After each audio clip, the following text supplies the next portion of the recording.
That shows what they think about me, doesn't it, eh? I'm a footballer now, you know. I'm a goalkeeper. Oh, it's a great life. I've just been having a bit of ball practice this morning. I've been taking penalties and then rushing back in the goal and saving them. Of course, you know, the trouble with football today is this bribing, you know, and there's a lot of it going on, believe me. A fellow tried to bribe me only last week. He came up to me, he said, Sandy, he said, I'll give you £50 if you lose this match. I said, no, I wouldn't do a thing like that. I said, I'm going to play my usual game. He said, well, that'll do, and it'll save me 50 quid.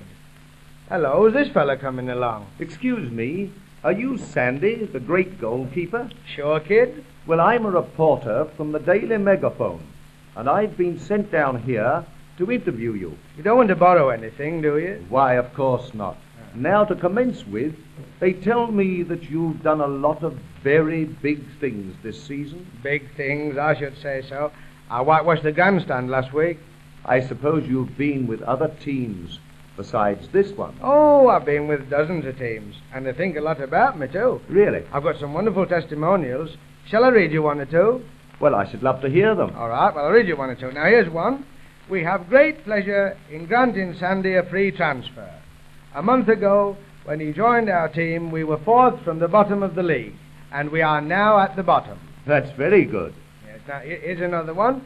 We did not appreciate Sandy's goalkeeping until we played against him, when we won our first match of the season. Very excellent. But tell me, what is the roughest match you were ever in? The roughest match last year at Sheffield. We were at Sheffield, we were playing Sheffield Wednesday. You talk about a rough game. You know, we crippled so many of Sheffield Wednesday's players, they altered their name to Hospital Saturday. And have you any caps? I've only got this one, but I've got a straw hat and a bowler at home. Well, do you go in for any other kind of sport? Oh, yes, all kinds of sports. Running, jumping, swimming. Running? Aye. That's very interesting. Do tell me something about your running races. Yes. Have you ever lost? Only once. I only got beat once, and that was a mistake. See, we were running from here to Northampton, and I thought they said Southampton. Any other racing experiences? Yes, there's one race I'll never forget. You talk about speed, the Snyder Trophy. I was so fast, they fired the pistol, I was there and back and got the prize before the smoke had cleared away. Oh, you must have done a lot of running. I've worn 3 jerseys out breasting tapes this year. And coming back to football, I suppose you get all the big teams after your best players. Yes, now I'm glad you've mentioned that. That's the trouble with football today. You know, all these wealthy clubs, you know, thousands of pounds to spend. It's not right, you know. No. Taking all the little clubs' players away. They've all been after our best player. Oh, but what a player. He's marvellous, our best player. There's never been one like him, and there'll never be another like our best player. Well, I'll give you an idea. Aston Villa offered £5,000 for him. £5,000? Yes. Tottenham Hotspur offered £10,000 for him. 10,000? Chelsea offered their team and £20,000 for him. But he won't go, you know. No? No, our best player won't go. It doesn't matter what they offer. He won't go because I'm quite content to stay where I am.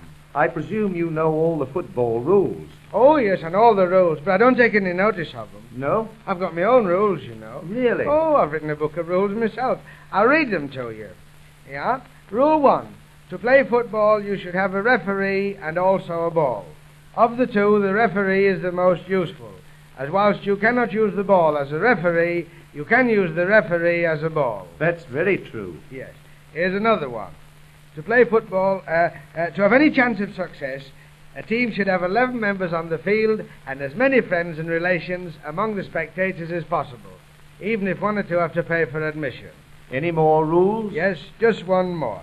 If possible, there should be 2 teams on the field. Otherwise, the game becomes a bit one-sided. I did hear a rumour that you let your team down in last year's cup final very badly. Yes, that was my fault we lost. But fair's fair, you know.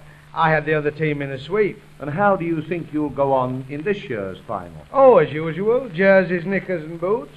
Well, I wish you every success, and I'm sure you'll win the cup, because you are now the captain of the team. And since they made me captain of the Rovers, Aston Villa's always after me. They know I'm the lad to do or die. Have you seen my photo in the war cry? I've never had a proper football rig out since I've been on the dole. Last Saturday me missus pawned me jersey, so now I have to wear her camisole.